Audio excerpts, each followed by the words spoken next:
ইরানের সঙ্গে ইসরায়েলের চলমান সংঘাতের মাঝে সম্ভাব্য যুদ্ধ পরিস্থিতির জন্য প্রস্তুতি নিতে শুরু করেছে তুরস্ক।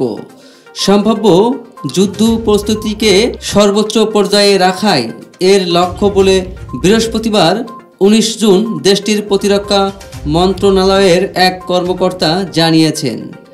ব্রিটিশ বার্তা সংস্থা রয়টার্সের প্রতিবেদনে বলা হয়েছে, ইরান ইসরায়েল সংঘাত চলায় ইরানের সঙ্গে নিজেদের সীমান্তের নিরাপত্তা ব্যবস্থা জোরদার করেছে তুরস্ক।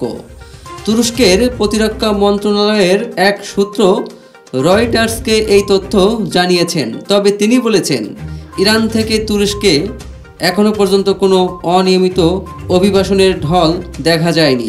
নাম প্রকাশ না করার শর্তে ওই সূত্র বলেন, দেশে তৈরি রাডার ও অস্ত্র ব্যবস্থা ব্যবহার করে বহু স্তর বিশিষ্ট সমন্বিত আকাশ এবং ক্ষেপণাস্ত্র প্রতিরক্ষা ব্যবস্থা উন্নয়নের কাজ চালিয়ে যাচ্ছে তুরস্ক।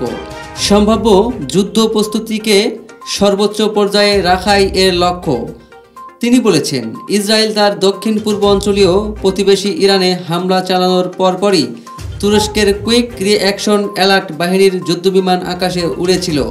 ইসরায়েলি বিমানের আন্তর্জাতিক আকাশসীমা লঙ্ঘনের আশঙ্কায় এসব বিমানও এখন সীমান্তে টহল দিচ্ছে।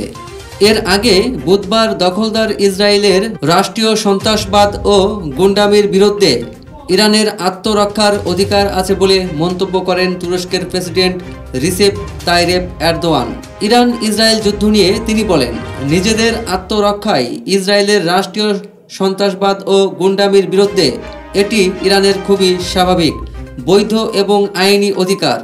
এর আগে ইসরায়েলের প্রধানমন্ত্রী বেনিয়ামিন নেতানিয়াহুকে নিয়ে এরদোয়ান বলেন, নেতানিয়াহু এ অঞ্চলের নিরাপত্তার জন্য সবচেয়ে বড় হুমকি। টার্কিশ প্রেসিডেন্ট বলেছেন, ফিলিস্তিনের গাজায় যুদ্ধ অপরাধী নেতানিয়াহু যে গণহত্যা চালিয়েছেন, এর মাধ্যমে তিনি জার্মান নাৎসি নেতা অ্যাডলফ হিটলারকে ছাড়িয়ে গেছেন।